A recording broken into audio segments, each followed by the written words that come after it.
আমরা এটার মধ্য দিয়ে প্রমাণ পাবো যে সরকার কি দেশে আইনের শাসন চায় নাকি জঙ্গলি শাসন চায়।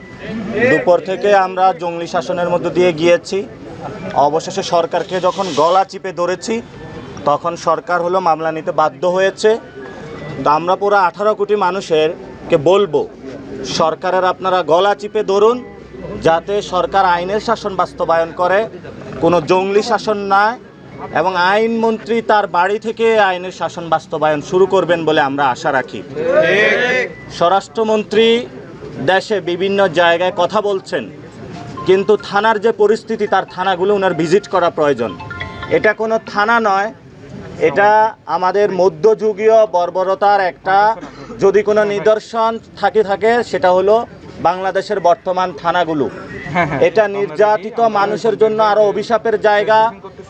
কোনো মানুষ যদি থানাতে ন্যায় বিচার প্রত্যাশা করে মামলা করতে চায়, এটা বাংলাদেশের আমি আজকের যে পরিস্থিতির মধ্যে দিয়ে গিয়েছি সুস্থ স্বাভাবিক কোনো যাত্রা নয়। এখানে যখন উপরের কল এসেছে তখনই মামলা নেওয়া হয়েছে। তারা দুপুর থেকে আমাদেরকে ঝুলিয়ে রেখেছে, বিদ্যুৎ বন্ধ করে দিয়েছিল।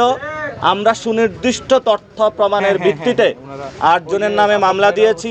একটি ছিনতাইয়ের মামলাও আছে সেখানে, কারণ আমাদের ক্যামেরা, মোবাইল সবকিছু তারা চুরি করে নিয়ে গিয়েছে। এবং আমরা আশা করব উত্তম এবং ন্যায় বিচার পাব। সরকার আইনের শাসন প্রতিষ্ঠা করবে, কোনো জঙ্গলি শাসন বাংলাদেশে প্রতিষ্ঠা করবে। আমি আশা করছি ন্যায় বিচার, এবং ন্যায় বিচারের জন্য আমরা লড়ে যাব, সর্বোচ্চ লড়াইটা করব। আমরা দেখবো এরপরে যে আমাদের জাস্টিস সিস্টেমটা, আমাদের তো আসলে সদ্যই দেখলাম যে সুপ্রিম কোর্টের যে হচ্ছে বিষয় আমাদের হচ্ছে ছিল সচিবালয় ছিল, সেটাকে বিলুপ্ত করা হলো, যেটা বিএনপির 31 দফার মধ্যে ছিল। বিচার বিভাগের স্বাধীনতা রক্ষার জন্য তারা যেই প্রতিশ্রুতি দিয়েছিল, সেই প্রতিশ্রুতি তারা নিজেরা এখন ভঙ্গ করছেন। তো তারা তো নানা রকম জাস্টিফিকেশন দেন, হ্যাঁ, কাগজে কলমে ছাড়া। তারা বাস্তবে তারা আমাদের বিচার ব্যবস্থাকে তারা উন্নত করছেন। তো আমরা দেখবো আসলে কতটা উন্নতি হয়েছে।